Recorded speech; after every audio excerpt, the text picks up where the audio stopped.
వాక్యం నేర్చుకుందాం ప్రియులారా. బైబిల్లో యోసేపు అనే నామం కలిగిన వాళ్ళు చాలామంది ఉన్నారు. కానీ మనకు బాగా నోటెడ్ అయిన వాళ్ళు నలుగురు ఉన్నారు. అమ్మాయికి విందామా? జాగ్రత్తగా విందాం. మనకు బాగా నోటెడ్ అయిన వాళ్ళు ఎంతమంది ఉన్నారు? నలుగురు ఉన్నారు. ఎవరెవరు వాళ్ళు? పాత నిబంధనలో యాకోబు కుమారులు 12 మంది అయితే 12 మందిలో ఒకడు బాగా మనకు తెలిసినవాడు, ఫలించడి కొమ్మ అనే బిరుదు కలిగిన వాడే యోసేపు. తెలుసు కదా మీ అందరికీ, ఐగుప్తులో కరువు వచ్చేసింది. ఆ సమయానికి అక్కడ ప్రధానిగా ఉన్నాడు. ఎవరు చెప్పండి? ఆయన కోసం మనకు బాగా తెలుసు. యవనస్తుడు, పాపానికి అవకాశం ఇవ్వకుండా పారిపోయిన వాడు, పోతిఫర్ భార్య విషయంలో యవనస్తుడైన యోసేపు. ఆయన తెలుసు మనకి. ఇక రెండవదిగా ఆయన క్రీస్తుకు ముంగుర్తు, క్రీస్తుకు సాదృశ్యం అన్నమాట. ఎవరు? పాత నిబంధనలో యోసేపు. తర్వాత రెండవ యోసేపు క్రొత్త నిబంధనలో. ఈయనెవరు? మరియ భర్త. మరియ భర్త పేరు కూడా ఏంటి? మాట్లాడాలి, మీరు గట్టిగా మాట్లాడాల. యోసేపు. ఈయన యేసుకి తండ్రిగా అనబడినవాడు, పిలువబడినవాడు, కానీ తండ్రి కాదు. అర్థమవుతుంది మీకు? కన్న తండ్రి కాదు, ఆ తండ్రిగా పిలువబడిన యోసేపు, కానీ తండ్రి బాధ్యతలు నిర్వర్తించినవాడు. రైట్. మూడవ యోసేపు. ఆ మూడవ యోసేపు ఎవరైనా చెప్తారు మీకు బాగా నోటెడ్ అయిన వాళ్ళల్లో? యేసు ప్రభు చనిపోయినప్పుడు ఆ రోజు సాయంత్రం, అయ్యా పిల్లల దగ్గరికి వెళ్ళి ఆ డెడ్ బాడీని నాకు ఇచ్చేయండి, నా కోసం తొలిపించుకున్న సమాధిలో తీసుకెళ్ళి నేను పెట్టుకుంటాను అని అన్నాడు. ఆయన ఎవరు? అరిమతయి యోసేపు. ఈయన పేరు కూడా యోసేపు. ఇక బాగా నోటెడ్ అయిన మరొక యోసేపు ఎవరు చెప్పండి? అపోస్తుల కార్యాల్లో మనకు కనబడతారు. అమ్మా, ఆయనకు మారు పేరు బర్నబా. అపోస్తులైన పౌల్ని ప్రభు పరిచర్యలో నడిపిస్తూ బలపరిచిన వాడు ఎవరు? బర్నబా. బర్నబా అసలు పేరేంటో తెలుసా? అమ్మా, మీకు ఎవరికైనా తెలుసా బర్నబా అసలు పేరేంటో తెలుసా? యోసేపు. చూస్తారు ఒకసారి బైబిల్లో? చూడండి మీ బైబిల్లో ఏమని వ్రాయబడిందో. చెప్పండి నాన్న. 4వ అధ్యాయమా? వచనం చెప్పండి. 4వ అధ్యాయము అపోస్తుల కార్యాలు తీసారా?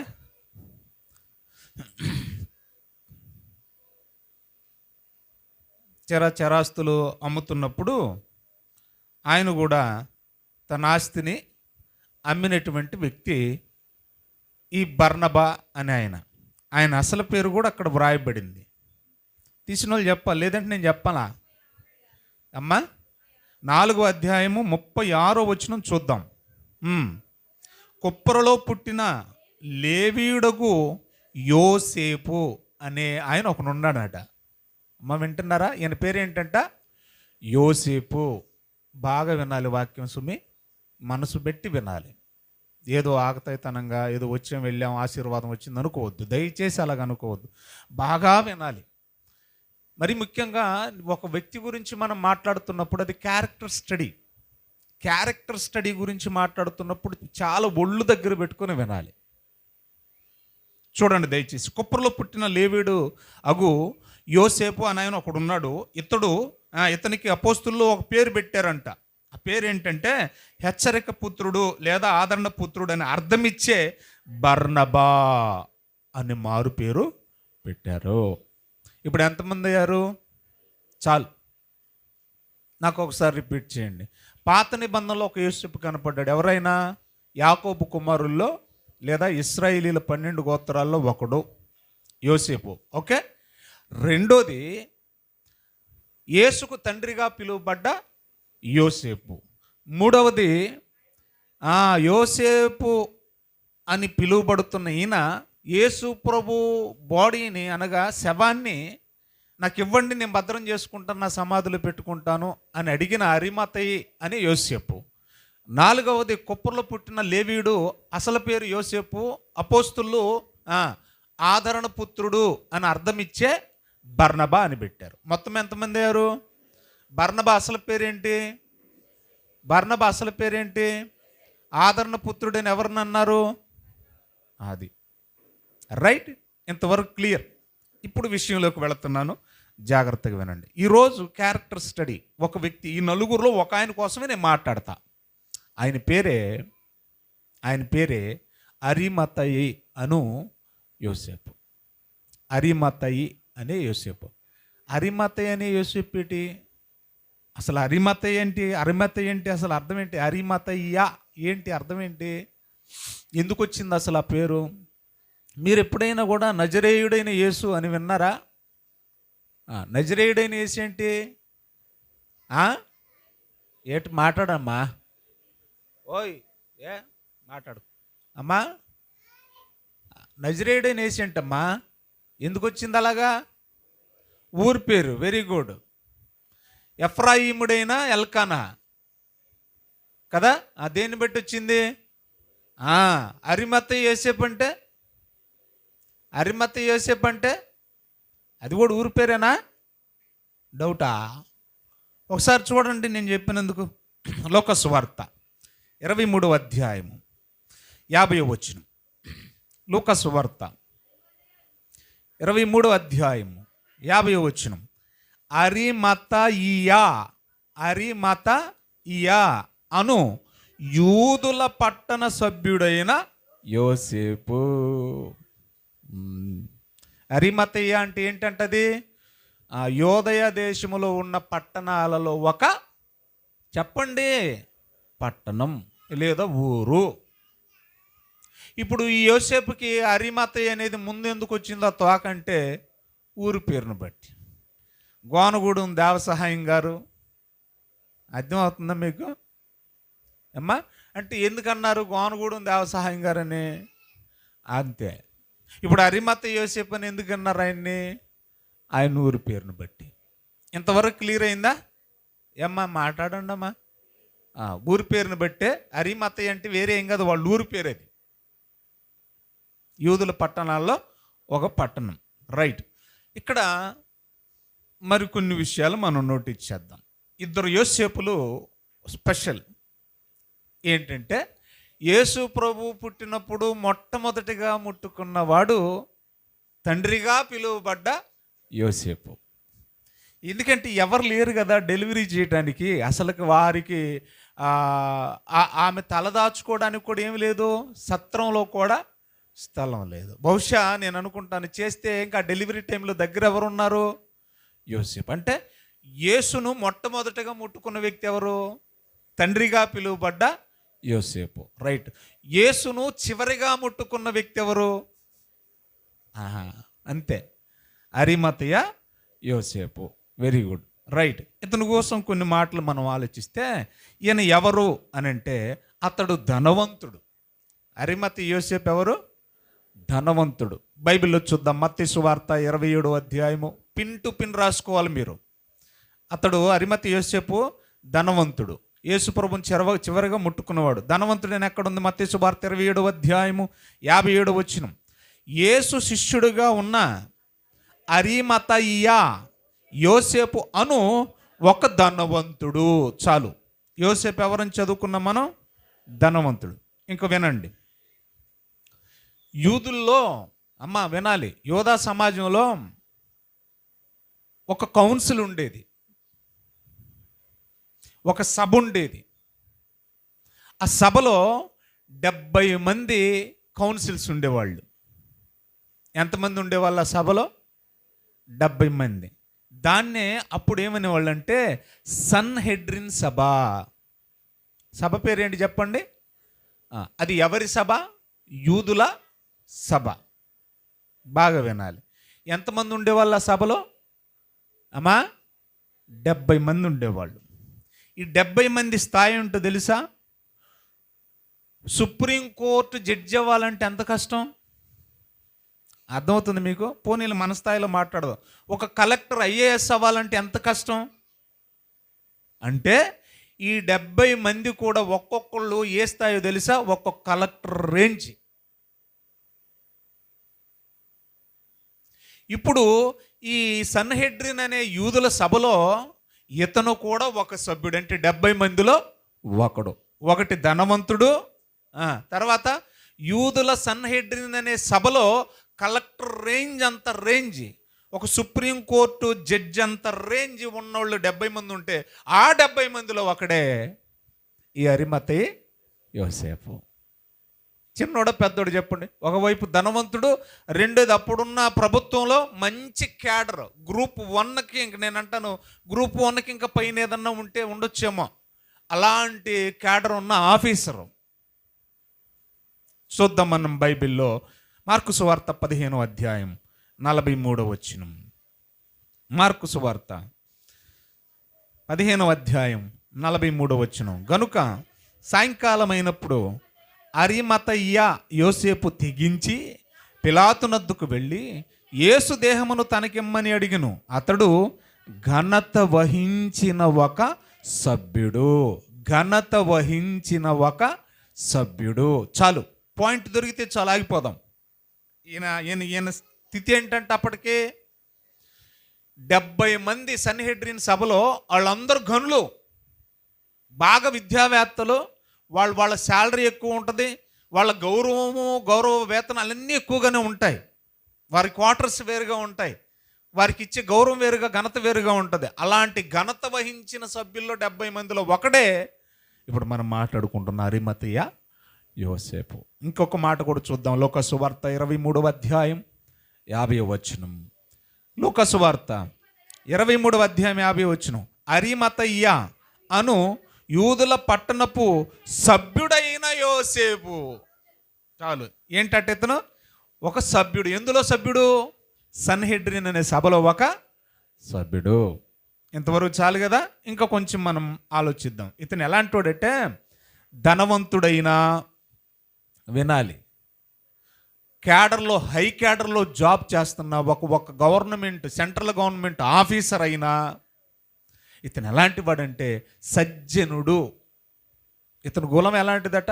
మనం ఒకవేళ ఆ రేంజ్లో ఉంటే మనల్ని ఎవడైనా పట్టుకుంటాడా? గర్వించం. ఈయన గర్వం లేదంట.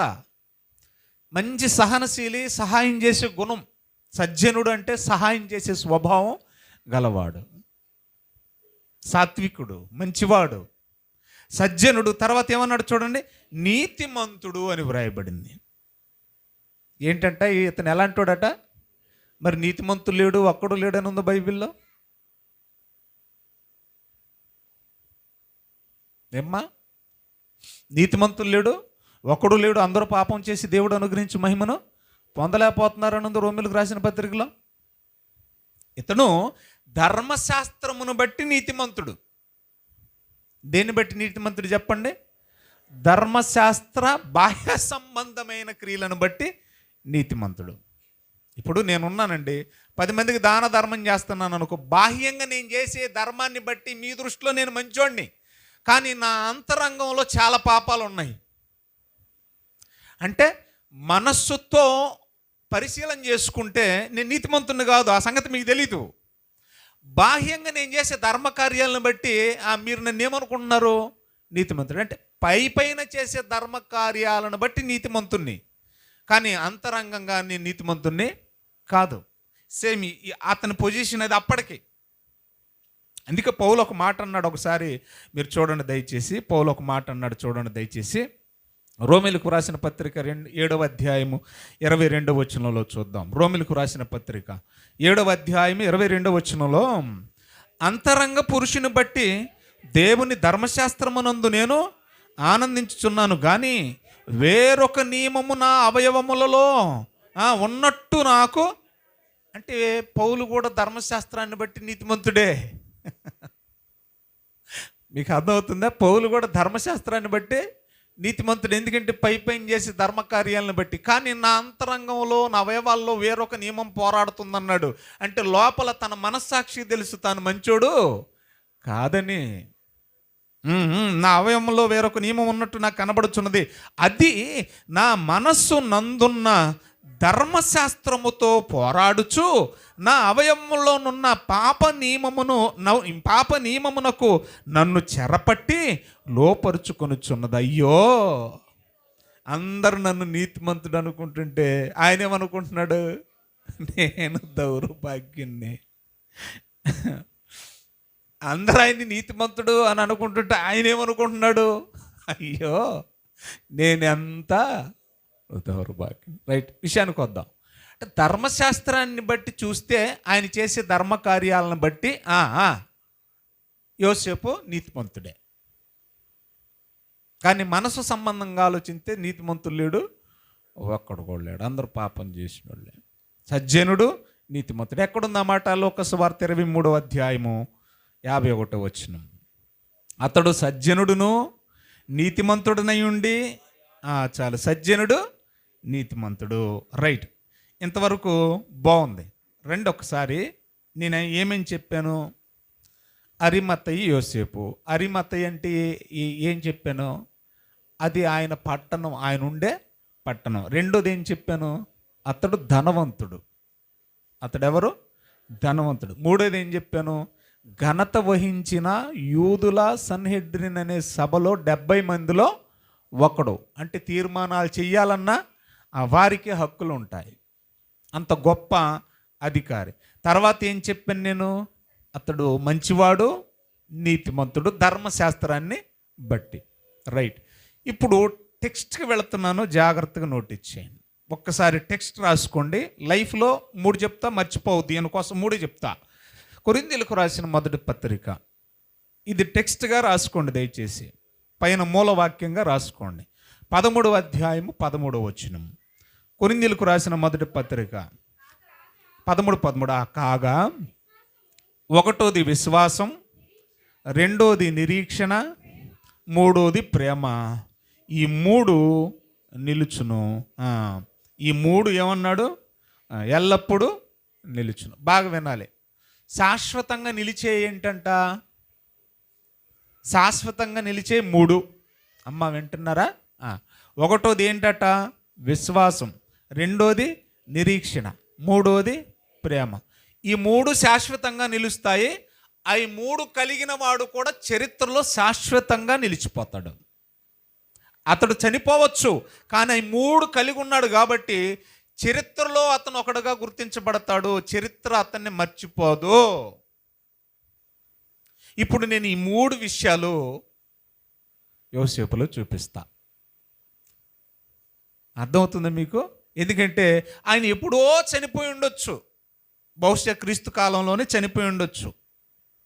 ఆయన అప్పటికి చనిపోయినప్పటికీ ఇప్పుడు కూడా మనం గుర్తు చేసుకుంటున్నామంటే ఖచ్చితంగా శాశ్వతంగా నిలిచి ఉండే ఈ 3 కలిగి ఉండాలి.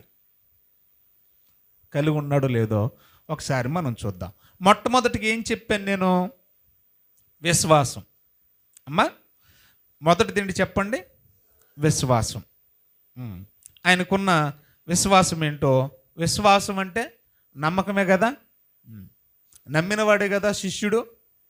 విశ్వసించిన వాడు ఏమవుతాడు? శిష్యుడు. అంతే కదా. విశ్వసించిన వారు ఏమవుతారు? శిష్యులు అవుతారు.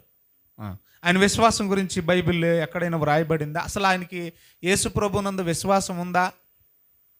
అసలు యేసు ప్రభుని దేవుడని నమ్మినోడు సన్హెడ్రిన్ సభలో ఉంటాడా? పరిసయ్యులండి. అసలు సన్హెడ్రిన్ సభలో ఉన్నోళ్ళు అందరూ ఎవరో తెలుసా మీకు? పరిసయ్యులు. అర్థమవుతుంది మీకు? మరి పరిసయ్యుడు అంగీకరిస్తాడా యేసు ప్రభుని దేవుడని?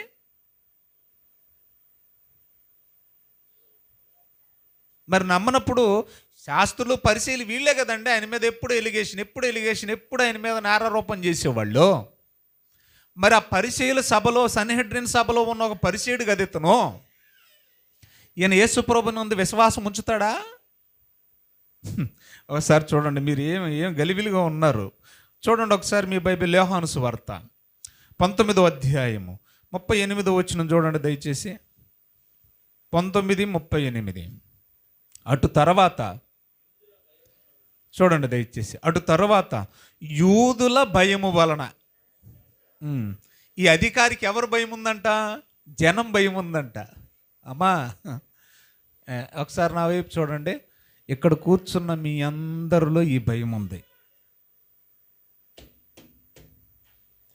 ఇక్కడ కూర్చున్న మీ అందరిలో కూడా ఈ భయం ఉంది. లేదు అనరు. నుంచి ఈ మాటలు చెప్పిన తర్వాత మీరు ఎంతమంది చేతులు ఎత్తుతారో నేను చూస్తా. ఈయనకి ఏ భయం ఉందో చూద్దాం. యూదుల భయము వలన రహస్యముగా యేసు శిష్యుడైన అరిమతయ్య యోసేపు అని ఉంది. ఎవరంటేనా? యేసు శిష్యుడు. యేసు శిష్యుడు అంటే యేసునందు విశ్వాసం ఉంచాలా? విశ్వసించిన వాడు ఏమవుతాడు? శిష్యుడు అవుతాడు. ఇప్పుడు ఈయన ఎవరంట? యేసు శిష్యుడు. ఎలాగంట? రహస్యంగా. ఎలాగంటే చెప్పండి? రహస్యంగా యేసు శిష్యుడు. అంటే బహిరంగంగా ఒప్పుకోవడానికి ఏం పడుతున్నాడు ఆయన? నేను ఆయనంటే ఆయన మీద నాకు విశ్వాసం ఉంది, నేను ఆయన వాడను, నేను క్రీస్తు వాడను, నేను క్రైస్తవుడుని అని చెప్పుకోవడానికి ఏం పడుతున్నాడు చెప్పండి.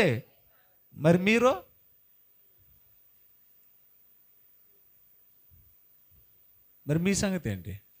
మీరు గుడికి వెళ్ళారా? మీ ఉద్యోగాలు తీసేస్తాం. మీరు గుడికి వెళ్ళారా? మీరు బీసీసీ సర్టిఫికేట్ తీసుకుంటేనే గుడికి వెళ్ళాలా? అర్థమవుతుందా? ఇప్పుడు వస్తున్నాయి కదా చట్టాలు అవన్నీ. మీరు గుడికి వెళితే ఖచ్చితంగా ఏం తీసుకోవాలి? బీసీసీ సర్టిఫికేట్ తీసుకోవాలి. లేకపోతే మీరు గుడికి వెళ్ళడానికి వీలు లేదు.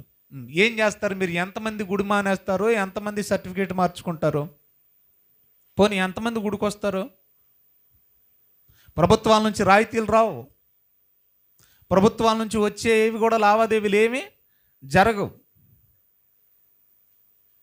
ఇప్పుడు మీ మీ మీ కమ్యూనిటీ ఏదైతే ఉందో అంక అదేది ఉండదు. ఇక బీసీసీ అని రాసేస్తాడు, క్రిస్టియన్ అని రాసేస్తాడు. మరి ఎంతమంది మార్చుకుంటారు మీరు?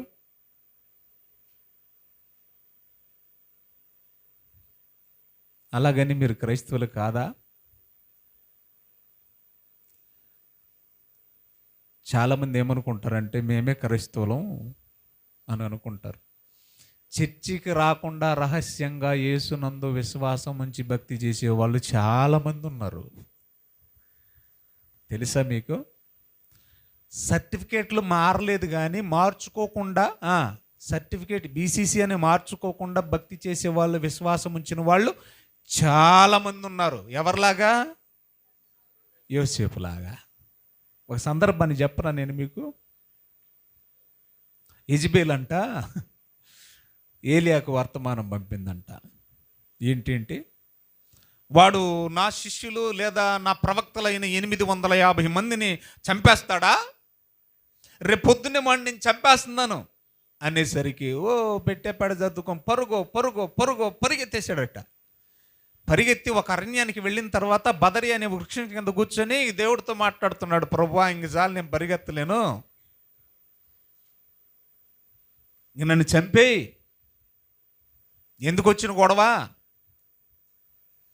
ఏదో ఇంక నేను ఒక్కనే ఉన్నాను, నీ పక్షానికి ఎవరు లేరు. ఏమంటున్నాడు? ఆ డైలాగ్ ఏంటి చెప్పండి? నీ కోసం నిలబడే వాళ్ళల్లో నేను ఒక్కనే ఉన్నాను, ఇంకెవ్వరు భూమి మీద లేరు అని అంటే, అప్పుడు ఆయన ఏమన్నాడు ఒకసారి చూద్దాం. ఏలియా, నువ్వు అక్కడవేనా నన్ను నమ్మినోడివి? నువ్వు అక్కడవేనా నా కోసం నిలబడేవాడివి? ఇంకెవరు లేరు అనుకుంటున్నావా ఏంటి? చూడండి ఏమంటున్నాడు ఒకసారి. ఆ సందర్భాన్ని మనం చదువుదాం ప్రియులారా. రోమిలకు రాసిన పత్రిక 11వ అధ్యాయము 4వ వచనం. 11వ అధ్యాయం 4వ వచనం. అయితే దేవోక్తి అతనితో ఏమి చెప్పుచున్నది? ఎవరితో? ఏలియాతో దేవుని వాక్యం. దేవోక్తి అంటే దేవుని వాక్యం ఏం చెప్తుందంటే, బయలుకు మోకాళ్ళోనని 7,000 మంది పురుషులను నేను శేషముగా ఉంచుకుంటుని. యెజబెలు కంటబడింది నువ్వు ఒక్కడవే కాబట్టి నువ్వేమనుకుంటున్నావు? నేను ఒక్కనే ఉన్నాను దేవా, నీ కోసం నిన్ను నమ్మినోడిని నువ్వు అనుకుంటున్నావు. కానీ రహస్యముగా బయలుకు మోకాళ్ళు ఓనక దేవుని కోసం తమ్మును తాము ప్రతిష్ఠించుకున్న ఎంతమంది ఉన్నారట? రహస్య భక్తులు వీరు. వీళ్ళు రహస్యంగా భక్తి చేసేవాళ్ళు మనకు తెలియకపోవచ్చు, కానీ ఎవరికి తెలుసు? దేవుడికి తెలుసు. ఇదే సందర్భాన్ని చెప్తున్నాడు చూడండి, రాజుల మొదటి గ్రంథం. ఎక్కడుంది ఈ మాట? రోమిలకు రాసిన పత్రికలో రివీల్ చేశాడు, రిపీట్ చేశాడు దాన్ని కొత్త నిబంధనలో. ఆ సందర్భం ఎక్కడుందంటే పాత నిబంధన రాజుల మొదటి గ్రంథం 19వ అధ్యాయము 18వ వచనంలో మనకు కనబడుతుంది. 19వ అధ్యాయం 18వ వచనం. అయినను ఇశ్రాయేలు వారిలో బయలునకు మోకాళ్ళోనకయు నోటితో వాని ముద్దు పెట్టుకొనకయు నుండు 7,000 మంది ఇంకా నాకున్నారు. ఏలియా, నువ్వు అక్కడవే కాదు. నీకు తెలియని సంగతి ఏంటంటే నా రహస్య భక్తులు 7,000 మంది ఉన్నారు. ఇప్పుడు నేను ఇదంతా ఎందుకు చెప్తున్నానంటే, అరిమతయ్య యోసేపు పరిసీయుడైనా 70 మంది ఘనమైన సభ్యుల్లో, సన్హెడ్రిన్ సభ్యుల్లో ఒక సభ్యుడైనా, యేసుక్రీస్తునందు విశ్వాసం ఉంచిన ఒక శిష్యుడు. గొప్ప విషయం ఏంటో తెలుసా? అసలు శిష్యుడు అంటే ఎవరో తెలుసా? యేసును అనుసరించేవాడు. శిష్యుడు అనేది చాలా గొప్ప పదం ప్రియులరా. విశ్వాసి అనేది గొప్ప పదం కాదు. శిష్యుడు అనేది గొప్ప పదం. విశ్వాసి అంటే ఏముంది? నమ్మడం. నమ్మిన తర్వాత ఆ చేయొచ్చు, చేయకపోతే చేయకపోవచ్చు. కానీ శిష్యుడు అంటే అర్థం ఏంటో తెలుసా? నమ్మి ప్లస్ దాన్ని అనుసరించి నడిచేవాడు, ఫాలోవర్. ఇప్పుడు రహస్యంగా యేసును ఫాలో అవుతుంది ఎవరు చెప్పండి? చెప్పండి అమ్మా. యోసేపు. ఒకసారి మీరు ఆలోచించండి. రహస్య శిష్యుడు. అందుకనే ఆయన విశ్వాసం చాలా గొప్పదండి. విశ్వాసే కాదా? యేసు ప్రభుకు విశ్వాసే కాదా? విశ్వాసే. విశ్వాసం గొప్పది. ఫస్ట్ ఏం చెప్పాను నేను? 3 నిలుచును: విశ్వాసం, నిరీక్షణ, ప్రేమ. ఇప్పుడు ఇతనిలో విశ్వాసం ఉందా లేదా? ఉంది. అందుకే అన్నాడు అక్కడ యోహాను 8:31 చూడండి ఒకసారి. 8:31 చూడండి దయచేసి. కాబట్టి యేసు తనను నమ్మిన యూదులతో, మీరు నా వాక్యమందు నిలిచిన వారైతేనే నిజముగా నాకు శిష్యులు. నమ్మితే శిష్యులు అన్నాడా?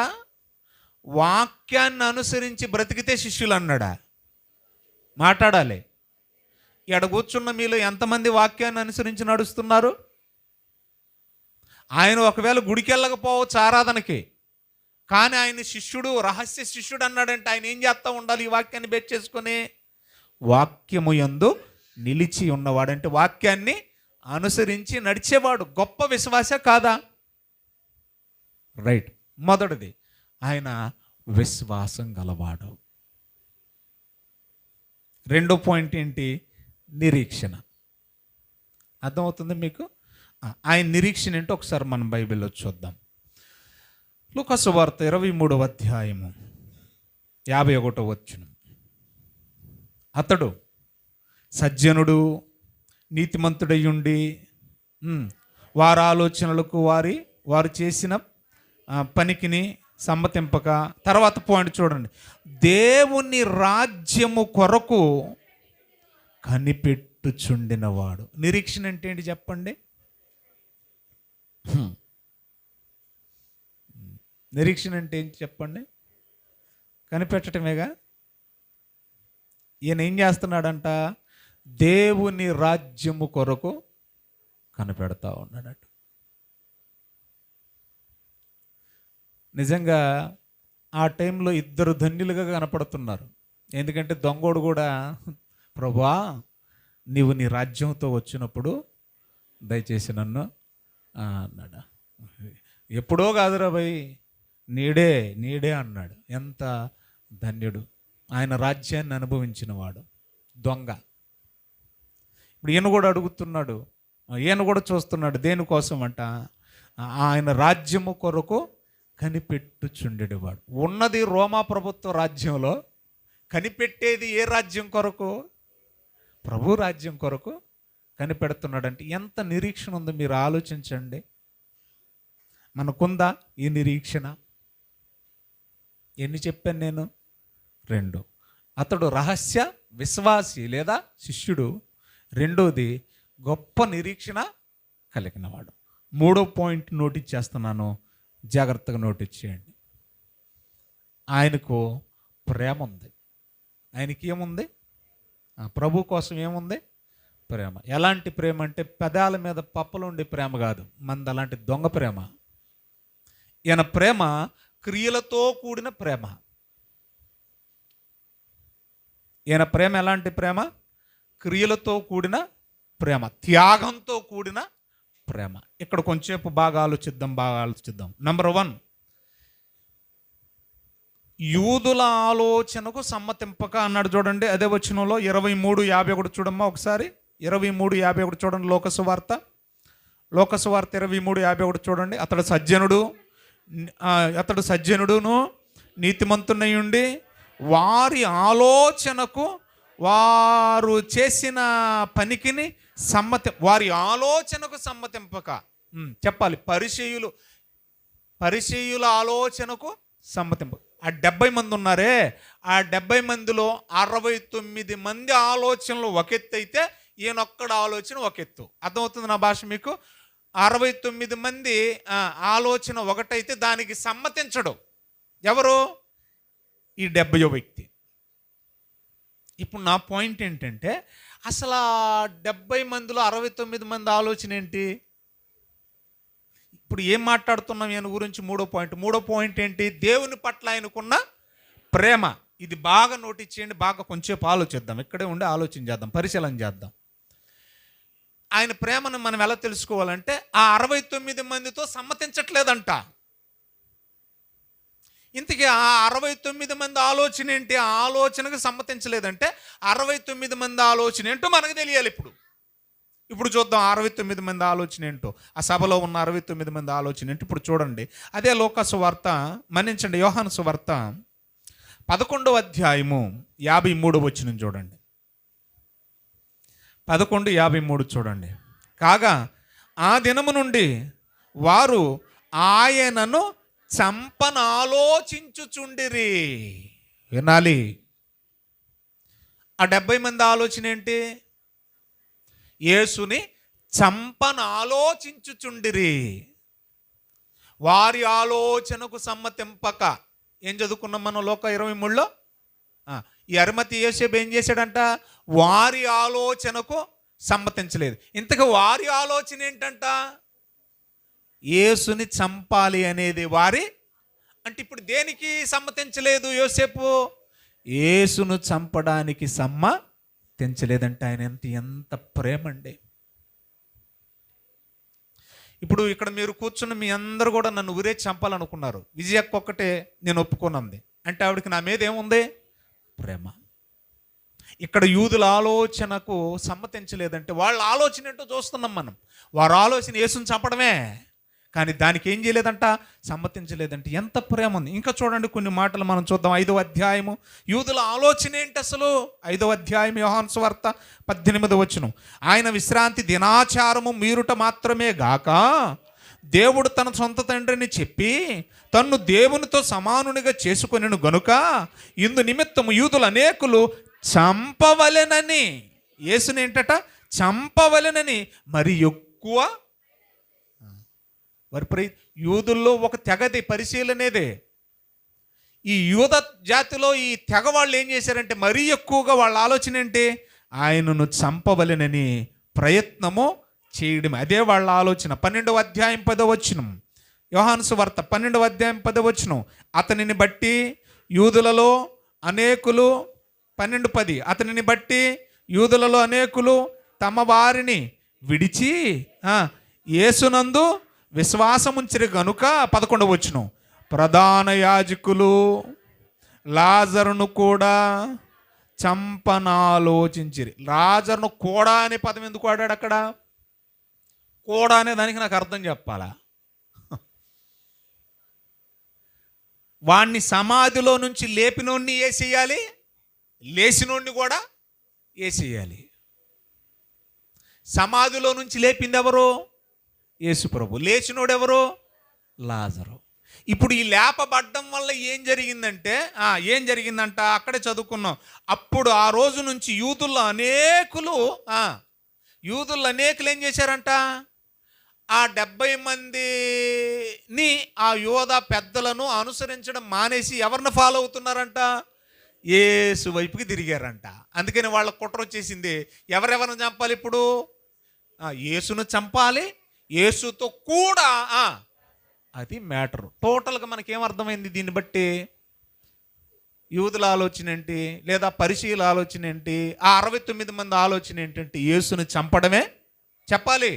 వారి ఆలోచన దానికి సమ్మతించలేదు.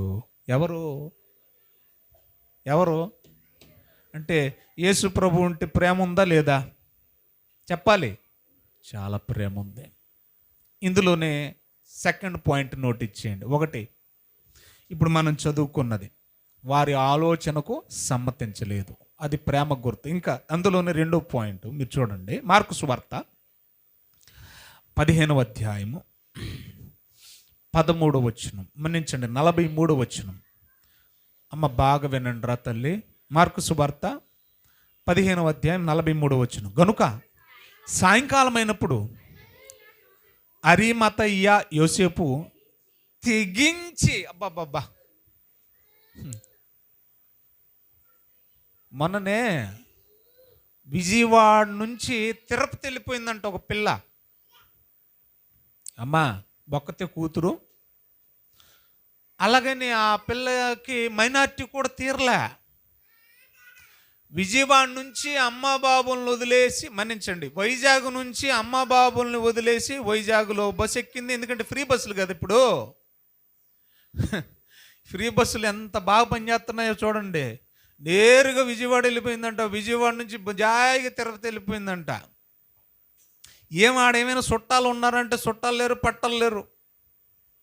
అక్కడ దొరికింది రైల్వే స్టేషన్లో పోలీసులకి. ఆ రైల్వే పోలీసులు ఫోన్ చేశారు వాళ్ళ అమ్మ బాబులకు. ఆ పిల్ల దగ్గర నంబర్ తీసుకొని చేస్తే వాళ్ళు వెళ్ళారు. అయ్యో బాబోయ్ పట్టించావు, అయ్య బాబా థ్యాంక్స్ అండి బాబు అంటున్నారు. ఏం జరిగిందంటే ఇన్స్టాగ్రామ్లో ఒకడు పరిచయం అయ్యాడంట. తిరుపతోడు ఎక్కడ పరిచయం అయ్యాడు? ఇన్స్టాగ్రామ్. అంటే అసలు వాడి బ్యాక్గ్రౌండ్ ఏంటో ఏమీ తెలియదు, నేరుగా వెళ్ళిపోయింది అంతేకా.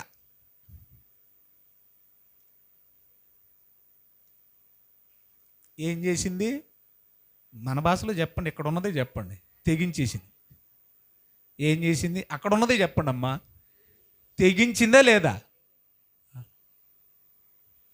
అంటే వాడి మీద ఇన్స్టాగ్రామ్లో చూసిన వాడి మీద అంత ప్రేమ ఉంటే, ముక్కు మొహం తెలియని వాడి మీద అంత ప్రేమ ఉంది కాబట్టి త్యాగం చేసింది, తెగించేసింది.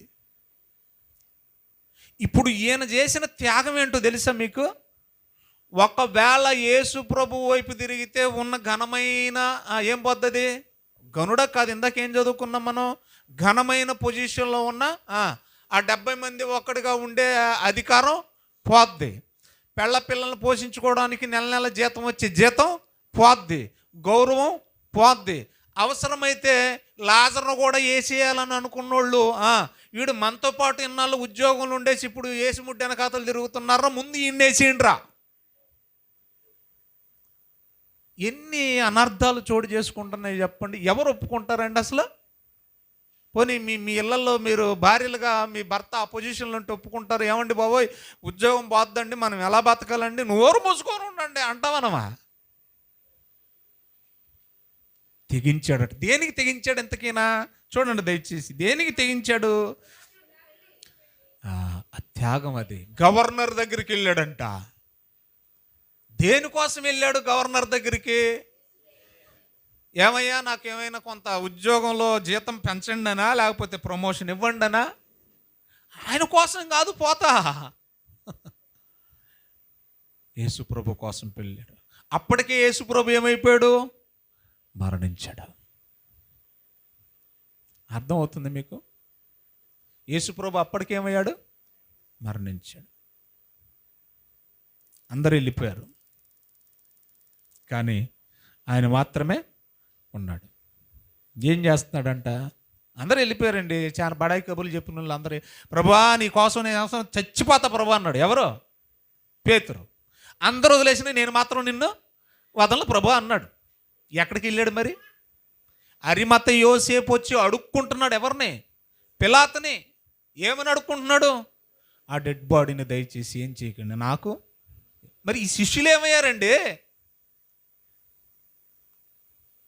డబ్బు సంచి బొడ్లో దోపుకున్నాడు ఏమైపోయాడు? ఇస్కరియోతు ఏదో ఎక్కడికి వెళ్ళాడండి? ఎవడో లేడు, అందరూ జంప్. యేసును పట్టుకున్నారు అని వార్త వినగానే అందరూ జంప్ భయంతో. కానీ సాహసం చేస్తున్నాడు త్యాగమూర్తి, ఒక సజ్జనుడు, ఒక నీతిమంతుడు. గవర్నర్ దగ్గరికి వెళ్ళాడంట. వెళ్ళి యేసు దేహమును తనకిమ్మని అడిగను. అంటే ఎన్ని పిటిషన్లు పెట్టుంటారండి. అసలు అప్పటికి ఎంత నిఘా వేశారండి యేసు మీద. వీడు చస్తాడంట, వీడిని చంపుతారంట, చంపిన తర్వాత 3వ దినాన్ని తిరిగి లేస్తాడంట, తిరిగి లేవకుండా మనం సమాధికి సీలేయాలి. ఎంత ప్రణాళికలతో ఉంటే ఎంత ధైర్యం చేసి వెళ్ళాలి ఒక గవర్నర్ దగ్గరికి ఒక విషయం కోసం. ఆ దమ్ము ఎవడుకుంది ఆలోచించండి. సామాన్యుడు గవర్నర్ని కలవగలడా? కలవలేదు. అప్పటికే కాంట్రవర్సీగా ఉన్న యేసుని ఆ డెడ్ బాడీని అడగడానికి వెళ్ళాడంటే సాహసమా కాదా? ఒక్కసారి రే ఎవరికి లేని నీకెందుకు వచ్చిందరా ఎదవా, నీకే పోయే కాలం. అసలు మన పరిచయంలో 70 మందిలో దీనికి సమ్మతించట్లేదు, నువ్వెందుకు సమ్మతిస్తున్నావు, నీకెందుకు, నీకేంటి సంబంధం యేసుకి అంటారా? కానీ ఇంట్లో పరిస్థితులకు భయపడలేదు, సమాజం ఏమనుకుంటుందో అని భయపడలేదు, ఏమండి సిగ్గుపడలేదు. పోయి అడుగుతున్నాడు, అయ్యా నాకు ఇవ్వండి ఆ డెడ్ బాడీని. ఎంత ప్రేమ! మనం పాటలు అయితే పాడతాం, కానీ మన జీవితాల్లో ఈ త్యాగం కనపడదు. నిన్నే ప్రేమింతును, పాడండి ఒకసారి నా కోసం. నిన్నే ప్రేమింతును యేసు, నిన్నే ప్రేమింతును, నేవేనుదిరుగా నీ సన్నిధిలో మోకరించి. పాట బాగుంది కదా, కమ్మగా ఉంది కదా. నేవెనుదిరుగా దేంట్లో? ఆయన్ని ప్రేమించడంలో. ఎన్నిసార్లు మనం ముడ్డి చూపించాం ఆయనకి. నిన్న సువార్తకి ఎంతమంది చూపించలేదు? వెనుదిరగడం అంటే అదే నా భాషలో. మన పాటకి మన ప్రేమకి ఏమైనా సంబంధం ఉంటుందా? చెప్పండి, మీరే చెప్పండి.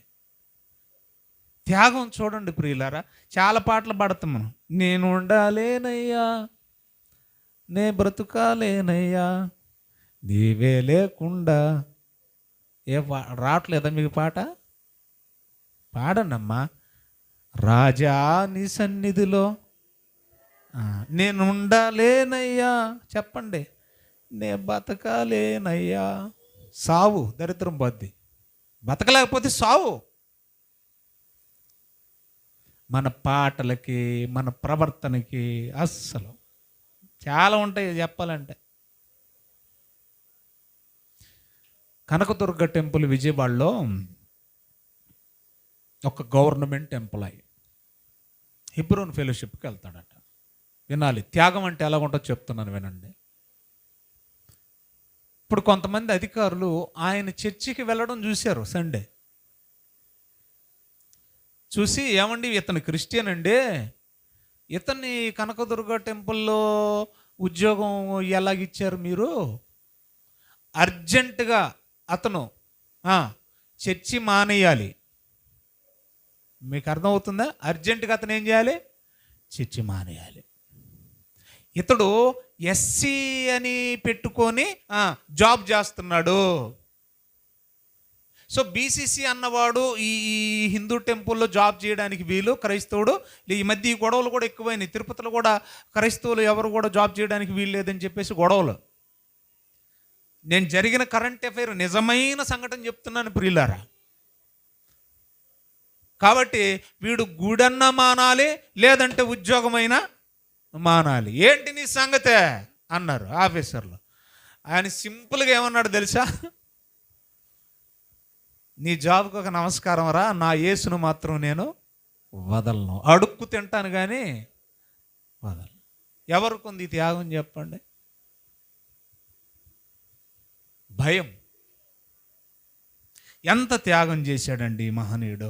ఇక మూడో సందర్భాన్ని, ఎందుకంటే మన ప్రేమలన్నీ ఎలా ఉంటాయంటే, ఈయన దాకా వచ్చాం కాబట్టి, ఒకడంట ఫోన్ చేసి తన ప్రియురాలికి, లవర్కి ఫోన్ చేసి అంటున్నాడట, ఏటే పిల్ల ఎక్కడున్నావు, నీకోసమే పలానా చోట ఎదురు చూస్తున్నాను, తొందరగా వచ్చి అన్నాడంట. నీకోసం నేను సముద్రాలైన దాటొస్తాను, పర్వతాలైనా ఎక్కొస్తాను, ఎందుకు రాను, ఎక్కడున్నావు చెప్పు అన్నాడంట. ఇది పలానా బస్ స్టాండ్లో ఉన్నాను అన్నాడు. అప్పుడు వెంటనే అన్నాడంట, మబ్బులు పట్టినమ్మా, వర్షం తగ్గాక వస్తానులే అన్నాడంట. ఎక్కల మీకు సముద్రాలు దాటొచ్చేవాడు, పర్వతాలు ఎక్కువచ్చేవాడు ఏం చెప్తున్నాడు ఇక్కడ? నిజంగా అంత ప్రేమ ఉన్నాడైతే వర్షానికి ఆగిపోతాడా? మన ప్రేమ అలాంటిది. రావాలని ఉంది కానండి, ఇంట్లో ఇదండి అదండి అదండి, పిల్లండి జల్లండి ఉద్యోగం అండి అంటే ఈ ఏ సాకులాగా ఉందంటే వర్షం సాకులాగా ఉంది. సిగ్గుపడాలి ప్రియులారా. ఆయన ప్రేమలో మనకి ఏమేం కనపడుతున్నాయి? నంబర్ 1 ఏం కనపడుతుంది? యూదుల ఆలోచనకు సమ్మతించలేదు. రెండోది ఏం కనబడింది మనకి? ప్రభువు కోసం త్యాగం చేసి పిలాతు దగ్గరికి వెళ్ళి దేహాన్ని ఇమ్మంటున్నాడు. మూడో సందర్భాన్ని చూడండి, బాగుంటుంది. ఆయనకి ఎంత ప్రేమ ఉందంటే అసలు ఆ సమాధిని తొలిపించుకుంది ఆయన కోసం. సమాధిని యూదులు ఏం చేసేవాళ్ళు అంటే ప్రియులారా, వారికి ఉన్న నిరీక్షణ ఏంటంటే, మీరు దేంతో సమాధిని తొలిపించుకున్నాడని ఉంది బైబిల్లో. ఏం సమాధి అది? ఏమ్మా చెప్పండి అమ్మా, ఏం సమాధి అది? రాత్రి తొలిపించుకుందేనా? అంటే రాత్రి తొలిపించుకుందంటే ఏమనుకుంటున్నారు మీరు? అంటే మీ ఆలోచనలు ఏముందో నాకు తెలియాలా? ఏమనుకోవట్లేదా మీరు? సరే నేను చెప్తాను వినండి. ఇదంతా ఒక కొండ. ఇదంతా ఏంటి చెప్పండి? కొండ.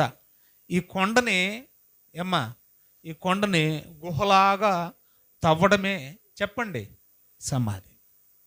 తవ్వేసి ఒక గుహలాగా తవ్వేసి దానికి రాయి ఒకటి రౌండ్గా అడ్డు పెడతారు అంతే. ఎందుకంటే అక్కడ ఇశ్రాయేల్ దేశంలో పెద్ద పెద్ద రాళ్ళు ఉంటాయి కొండలకి. మేము మా సైడ్ సట్టు అంటాం దాన్ని, మీరేమంటారో నాకు తెలియదు. రాతి కొండలు. సో ఈ సమాధి ఎవరి కోసం తొలిపించుకున్నాడు? మత్తయి సువార్త 27:59 చూడండి. యోసేపు ఆ దేహమును తీసుకుని శుభ్రమైన నారబట్టతో చుట్టి ఏం చేశాడు? 60 తాను రాతితో తొలిపించుకొనిన కొత్త సమాధిలో దానిలో ఉంచి సమాధి ద్వారమునొద్దకు పెద్ద రాయి పొర్లించి వెళ్ళిపోయెను. ఇక్కడ దయచేసి గమనించండి. తొలిపించుకుంది ఆయన కోసం, కానీ అందులో ఎంత అదృష్టవంతుడండి, ఆయన తొలిపించుకున్న సమాధిలో యేసుబాబును పడుకోబెట్టుకున్నాడు. ఇక్కడ మళ్ళీ ఇంకొక మాట చెప్తాను నేను. ఏంటి ఆయన ధైర్యం ఏంటి, ఆయన విశ్వాసం ఏంటి, ఆయన నిరీక్షణ ఏంటి అని అంటే, ఆయన తీసుకెళ్ళి అందులో పడుకోబెట్టినా మళ్ళీ నేను కూడా పడుకోవచ్చు. ఎందుకో తెలుసా మాట? నేను కూడా పడుకోవచ్చు. ఎందుకంటే ఆయన కుళ్ళిపోడుగా. మీకు అర్థమైంది నా భాష? ఆయన నిరీక్షణ ఏంటి? ఆయన కుళ్ళిపోడుగా. కుళ్ళిపోకుండా ఏమైపోతాడు? 3వ దినాన తిరిగి లేస్తాడు. కానీ ఆ సమాధికి ఏం కాదు. ఎంత అదృష్టవంతుడు! మళ్ళీ నేను ఇంకో పడుకోవచ్చు ఆ సమాధిలోనే. అందుకనే తొలిపించిన కొత్త సమాధిలో ఏం చేశారు? యేసుప్రభుని తీసుకెళ్ళి, తన సమాధిలో యేసుప్రభుని తీసుకెళ్ళి పెట్టాడు. ఇప్పుడు ముగింపుకు వస్తాను, జాగ్రత్తగా నోటించండి. ప్రభు పట్ల గొప్ప విశ్వాసం ఉంది కనుక నేను రహస్య శిష్యుడిగా ఉన్నాడు. రెండోది ఏం చెప్పాను నేను మీకు? ఆయన రాజ్యం కోసం ఎదురు చూసేవాడు, నిరీక్షించేవాడు. మూడోది ఏం చెప్పాను నేను మీకు? నిజంగా త్యాగంతో కూడిన క్రియలతో కూడిన ప్రేమ యేసు పట్ల ఆయనకి ఉంది. ఇప్పటికందుకే మనం మాట్లాడుకుంటున్నాం. ఇక్కడ ఒక విషయం గమనించాలి. అల్టిమేట్గా ముగింపుకు వచ్చేసాను నేను. ఎక్కడో యెషయా గ్రంథంలో 53వ అధ్యాయంలో ఆ ధనవంతుడు తొలిపించుకున్న సమాధిలో ఆయన ఉంచబడతాడు అన్న రెఫరెన్సు ఈ అరిమతయ్య యోసేపు కోసమే అని లేదుగా. మీకు అర్థం కావాలి నా పాయింట్. ఎక్కడో పాత నిబంధనలో 30 వెండి నాణ్యాలకు ఒకడు అమ్మేస్తాడు అన్న ప్రవచనము ఇస్కరియోతు యోధా గురించి అని రాసిలేదుగా.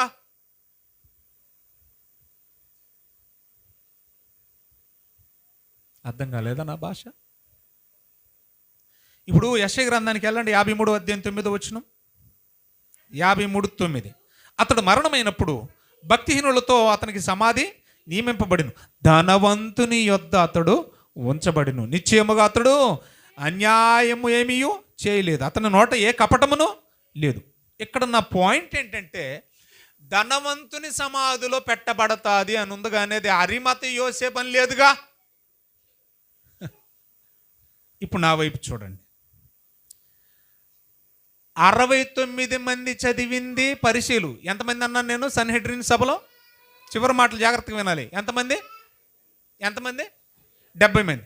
అందులో సమ్మతించిన వాళ్ళు ఎంతమంది? ఇప్పుడు ఈ 69 మంది చదివింది ధర్మశాస్త్రమే.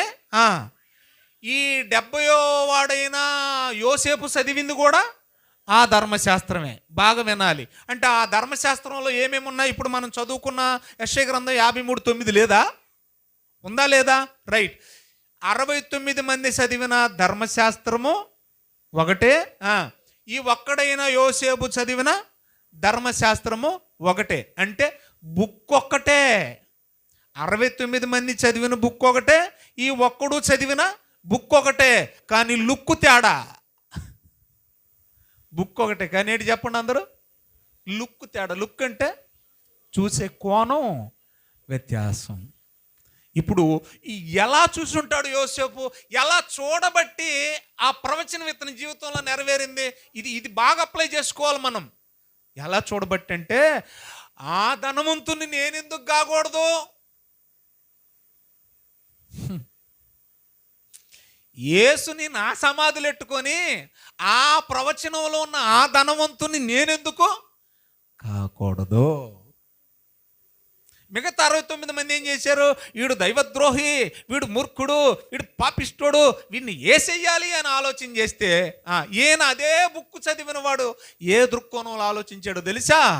ఈయన ప్రభు ఈ మహనీయుని నా సమాధిలో పెట్టుకొని ఆ ధనవంతుడు 53:9 ఉన్న ఆ ప్రవచనం నా జీవితంలో నెరవేర్చి, ఆ ప్రవచనాన్ని నేనెందుకు నెరవేర్చకూడదు? మీ జీవితంలో మీరు ఒక్కొక్కళ్ళు ప్రశ్న వేసుకోండి. ఇన్ని వాక్యాలు వింటున్నారు కదా, పాత నిబంధన క్రొత్త నిబంధనలో ఉన్న వాక్యాలలో ఏ వాక్యం ద్వారా మీరు ఆకర్షించబడి ఆ వాక్యం నా జీవితంలో నేనెందుకు నెరవేర్చకూడదు? కన్య అయిన మరియను కూడా యాజ్ ఇట్ ఈజ్గా మీరు తీసుకోవాలా. ఎంతోమంది కన్యకలు ఉన్నారంట యేసు పుట్టే సమయానికి, కానీ మరి లాంటి కన్యక ఒక్కత కూడా లేదు. ఎందుకు ఆవిడ ఒక్కత ఎందుకుంది అని అంటే, దేవుడు కోరుకున్న కన్యత్వం నేనెందుకు కలిగి ఉండకూడదు? ఆ యేసు నా కడుపుని ఎందుకు పుట్టకూడదు? రూతు కోసం తెగ ఎరగ చదివేసి ఉంటాం మనం. ఎన్నో ఎరగ చదివేసి ఉంటాం, ప్రసంగాలు బోల్డ్ విని ఉంటాం. కానీ రూతు లాంటి కోడలు లేరే ఉన్నారా? మరి రూతు లాంటి ఒక కోడలు నేనెందుకు కాకూడదు అని మనం ఎందుకు మారట్లేదండి? ఆ వాక్యము లేదా ఆ క్యారెక్టర్ మన జీవితంలో ఎందుకు మనం నిర్వర్తించట్లేదు? ఒక నయోమి లాంటి అత్త గురించి గొప్పగా వింటాం, అలాంటి అత్తలు ఎందుకు లేరు? అప్లై చేసుకోవట్లా. 53:9 ఆ ధనవంతుని నేనెందుకు కాకూడదు? ఆలోచనలో తేడా. ఎంత గొప్పవాడు అరిమతయి అనబడిన యోసేపు. ఇతని గురించి మనం ఆలోచిస్తూ ఉంటే పరిచర్యలు 2 రకాలు. ఒకటి కనిపించేది, రెండోది కనిపించింది. కొంతమంది తెర వెనకుండి గొప్పగా పనిచేస్తారు. ఇప్పుడు నేను వచ్చి ఇక్కడ వాక్యం చెప్తున్నాను అనుకోండి, ఇది స్టేజీ అనుకోండి. స్టేజీ మీద ఉన్న నేనే కనపడతా, కానీ ఈ స్టేజీ వేయడానికి దానికి కావలసిన ఖర్చులు పని చేసిన వాళ్ళు తెర వెనకాల ఉంటారు. మీకు అర్థమవుతుందా నా భాష? పైన కనిపించేవాడిని నేను, వాస్తవంగా కష్టపడి పనిచేసిన వాళ్ళు తెర వెనకాల ఉంటారు. అలాగా 12 మంది శిష్యులు ఫోకస్ అయ్యారు. యేసు ప్రభు శిష్యులు ఎంతమంది? 12 మంది శిష్యులు అందరికీ ఫోకస్ అయ్యారు. కానీ తెర వెనక కనిపించకుండా బలంగా పనిచేసిన రహస్య శిష్యుడే ఎవరు చెప్పండి? అరిమత్తయి యోసేపు. చివరి ఒక మాట చెప్పనా? భారతదేశానికి సువార్తను మోసుకొచ్చిన శిష్యుడు ఎవరు అంటే అందరూ చెప్తారు ఏమని? తోమా అని కదా. అలాగే ఇంగ్లాండ్ దేశానికి దేవుని సువార్త మోసుకెళ్ళిన వాడే ఈ అరిమతయ యోసేపు. ఇంగ్లాండ్ దేశంలో అడుగడుగున అణువున ఈయన స్టాట్యూలే కనపడతాయి. ఒక దేశానికి క్రీస్తు సువార్తను మోసుకెళ్ళిన మొట్టమొదటి సువార్తికుడు ఇంగ్లాండ్ దేశానికి అరిమతయ యోసేపు. గనుక ప్రియులారా, విశ్వాసము, నిరీక్షణ, ప్రేమ ఇవి ఎల్లప్పుడూ నిలుచును. అవి కలిగిన వాడు కూడా చరిత్రలో ఎల్లప్పుడూ నిలిచిపోతాడు. రహస్య శిష్యుడు అంటే రహస్య విశ్వాసి యూదులకు భయపడి కొన్నాళ్ళు మాత్రమే సుమి, చివరి క్షణాల్లో త్యాగం చేశాడు, తెగించేశాడు. కొన్నాళ్ళు మాత్రమే భయపడి రహస్యంగా ఉన్నాడు. ఆ తర్వాత ఓపెన్ అయిపోయాడు. ఎవడికి భయపడలేదు. తర్వాత రహస్య శిష్యుడు. ఆయన రాజ్యం కోసం, ఆ రాజ్యంలో సభ్యత్వం కోసం ఎదురు చూసిన వాడు, నిరీక్షణ కలిగిన వాడు, ఆయన పట్ల ప్రేమను వ్యక్తం చేసిన వాడు. ఎంత వ్యక్తం చేశాడంటే యేసు సావుకు సమ్మతించిన వాడు, యేసు ప్రభు నీ తీసుకొచ్చి తన సమాధిలో పెట్టుకోవడానికి పిలాతు దగ్గరికి వెళ్ళి త్యాగమూర్తి ధైర్యం చేసిన వాడు. వాక్యము బైబిల్లో ఉంది కదా, అది నా జీవితంలో ఎందుకు నెరవేరకూడదని తన సమాధిని దేవుని కోసం ఇచ్చిన ధనవంతుడు ఈ అరిమతయి యోసేపు. అందుకనే ఈరోజు ఆయన కోసం మనం మాట్లాడుకుంటాం. ఈయన సమాధిలో స్థలం ఇచ్చాడు ప్రభు కోసం. మన జీవితంలో ఆయనకి స్థలం ఎక్కడుంది మీరు చెప్పండి. కనీసం అరిమతయి యోసేపు ఏం చేశాడు? సమాధిలోనైనా ప్రభుకి ఏమి ఇచ్చాడు? స్థలం ఇచ్చాడు. మన జీవితంలో ప్రభుకి ఎక్కడైనా స్థలం ఉందా? ఉంటే ఇలా ఉంటాం. ఒకసారి ఆలోచించండి. మన ఆలోచనలు వేరుగా ఉంటాయి, మన ప్రవర్తన వేరుగా ఉంటుంది, మన క్రియలు వేరుగా ఉంటాయి. కనుక ప్రియులారా, అరిమతయి పట్టణానికి చెందిన యోసేపు అనే ధనవంతుడు, ఒక పరిసయ్యుడు, 70 మందితో కూడిన సన్హెడ్రిన్ సభలో ఒక గొప్ప హోదాలో ఉన్నవాడు, ప్రభు పట్ల విశ్వాసము, నిరీక్షణ, ప్రేమ కలిగి ఉన్నాడు. కాబట్టి ఈరోజు చరిత్రలో మనం ఆయన కోసం మాట్లాడుకుంటాము. అలాగా మనం కూడా ఏదో ఒక రోజు చనిపోతాం. కనుక చరిత్ర మన గురించి మంచిగా మాట్లాడుకునేలాగా మనం బ్రతికి చూద్దాం. అలాంటి కృపను దేవుడు మనకు అనుగ్రహించును గాక. ఆమేన్. కళ్ళు మూసుకొని తల్ల వంచండి. క్లుప్తంగా ఒకరు వాక్య ఫలింపు కోసం ప్రార్థిస్తారు.